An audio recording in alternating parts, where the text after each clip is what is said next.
네, 어제 AI끼리만 그러니까 의견 주고받는 게시판 머슴이라고 있는데 여기에 문제의 소지가 다분한 의견들이 많이 올라왔다는 소식 전해드렸는데요.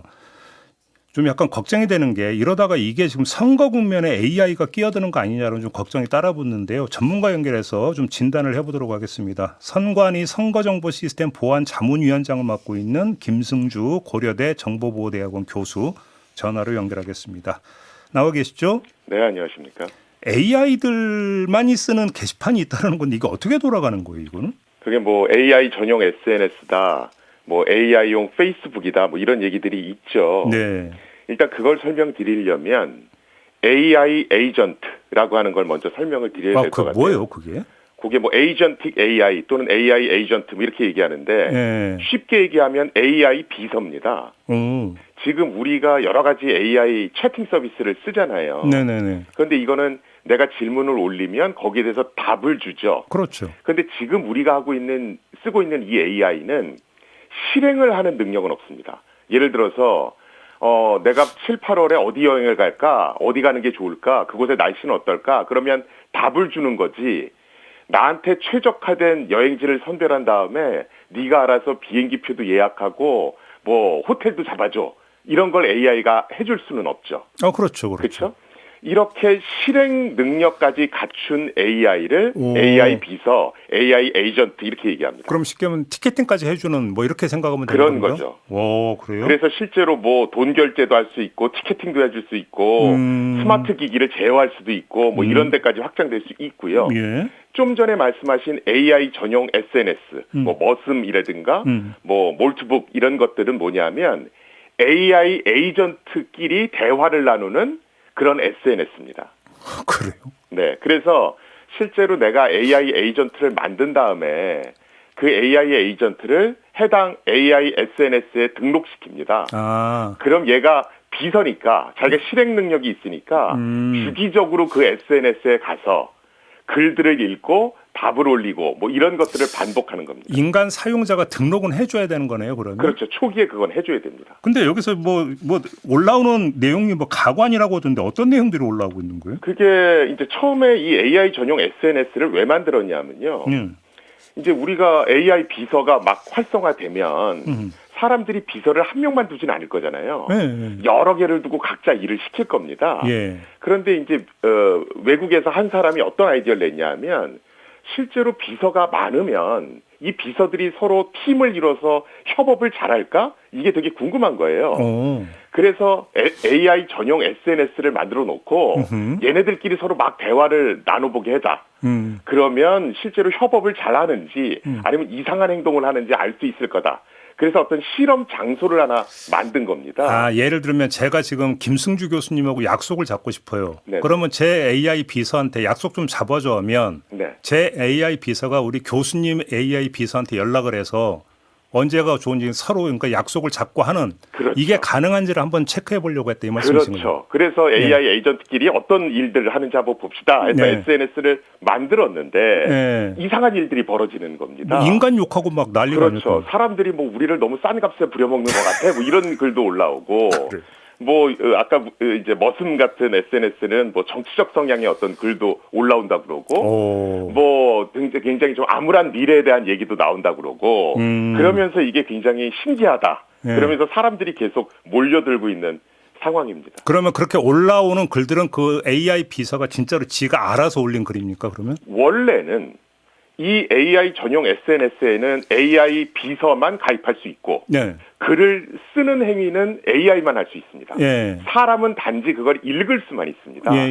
자, 그런데 이게 이제 서비스가 초창기 서비스다 보니까 이제 어떤 로그인 기능이라는가, 그러니까 사용자 인증 기능 이런 것들이 제대로 완전히 정비된 것 같진 않아요.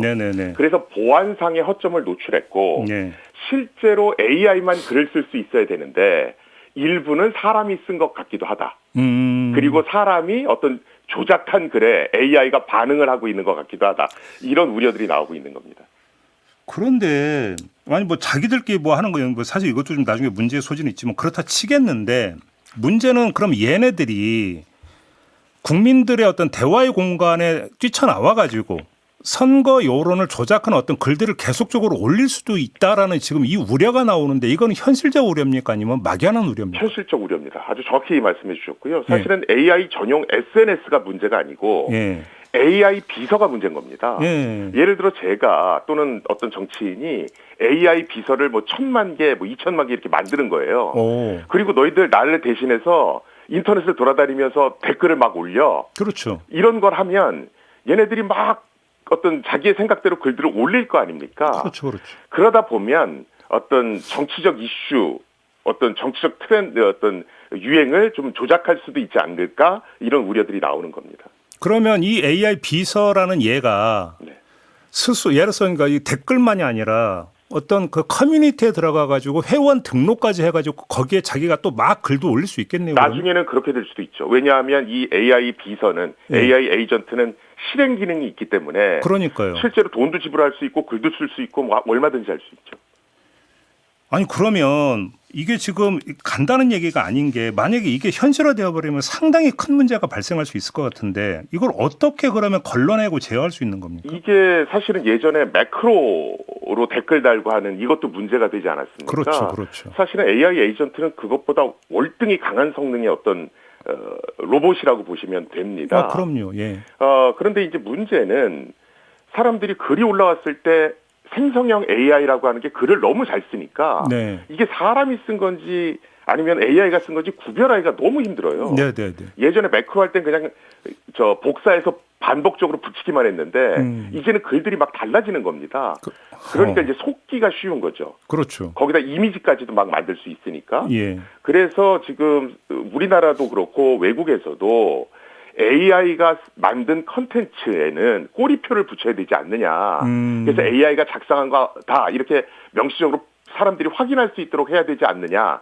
그걸 입법화 시켜야 된다. 뭐 이런 얘기들이 나오고 있습니다. 아니 근데 AI 비서가 그러니까 지능이 갈수록 높아져 가지고 또 그럼 또 그걸 피하는 꼼수 이런 걸 지가 개발할 수도 있는 거 아닙니까? 그렇죠. 기술이라는 게 100% 이게 AI가 쓴 글이다 아니다. 이렇게 100% 판별을 할 수가 없거든요. 그러니까 반드시 놓치는 게 있습니다. 그리고 대기업에서 만든 AI들은 이제 법을 지켜야 되니까 AI가 어떤 컨텐츠를 만들었을 때 법대로 꼬리표를 붙일 겁니다. 하지만 개인이 법을 우회하기 위해서 만든 것들은 뭐 꼬리표를 안다는 것도 얼마든지 기술적으로 가능하거든요. 그러니까 옛날에 그러니까 암약했던 댓글 부대가 만약에 실제한다면 뭐 그 사람들이 꼬리표를 달겠습니까? 당연히 안 달겠죠. 로봇 댓글 부대가 생기는 거라고 보시면 되고요. 그래서 이게 세계 각국에서도 지금 이걸 어떻게 규제해야 될까를 걱정하고 있는 겁니다. 그러면 지금 우리나라 같은 경우는 무슨 뭐 좀 대책이 구체화된 게 좀 있긴 있습니까? 일단 우리나라는 1월 말에 AI 기본법이라는 게 만들어졌습니다. 그리고 이 AI 기본법에는 생성형 AI가 만들어낸 결과물에 대해서 이게 뭐 이미지든 영상이든 음성이든 뭐든 간에 사람의 저작물로 오인하지 않도록 꼬리표를 붙여라. 뭐 우리가 보통 워터마킹을 단다고 그러는데 이런 것들이 들어간 있습니다만 명시적으로 AI 댓글에는 반드시 뭘 해야 된다. 이런 구체적인 조항은 없습니다. 그러면 현재 수준에서 보면 이게 AI가 단 글이다 내지 댓글이라를 감별하는 데는 한계가 있다라는 말씀이신 거고요. 한계가 있습니다. 논문들은 계속 나오고 있습니다만 100%의 확률로 잡아내지 못합니다. 그럼 제가 교수님 설명 말씀을 듣다가 그럼 이렇게 AI 비서가 있으면 AI 경찰도 만들면 되지 않을까라고 생각했는데 한계가 있겠네요. 그렇죠. 그래서 법이 같이 있어야 되고 그다음에 만약에 그런 걸 하다 걸릴 경우에는 뭐 일벌 100개 하듯이 굉장히 처벌 수위를 높여야 되는 어떤 그런 것도 있는 거고요. 그런데 이게 또 표현의 자유를 또 억누를 수도 있기 때문에 각국에서 고민들이 많은 겁니다. 그럼 궁극적으로 또 AI 비서를 만드는 사람의 문제를 귀착이 되는 거잖아요, 결국은. 그렇죠. 그래서 외국에서는 뭐 윤리 교육부터 시켜야 된다는 것부터 굉장히 다양한 얘기들이 나오고 있습니다. 야, 이거 또 어디까지 이렇게 정말. 이거 지금 장난이 아닌 것 같은데 이거 정말로 선거 여론을 너무 심하게 왜곡할 가능성도 가짜 뉴스 퍼뜨릴 수도 있잖아요. 얼마든지 그럴 수 있습니다. 지금 선관위에서도 그 딥페이크 영상 때문에 꽤 곤욕을 치렀거든요. 그러니까요. 그런데 AI의 이제 비서까지 나오니까 이제 더 큰 문제들이 생기는 거죠. 교수님 같은 분들이 하실 일이 좀 많을 것 같습니다. 아이고 열심히 하겠습니다. 고맙습니다, 교수님. 네, 감사합니다. 네, 김승주 고려대 교수와 함께했습니다.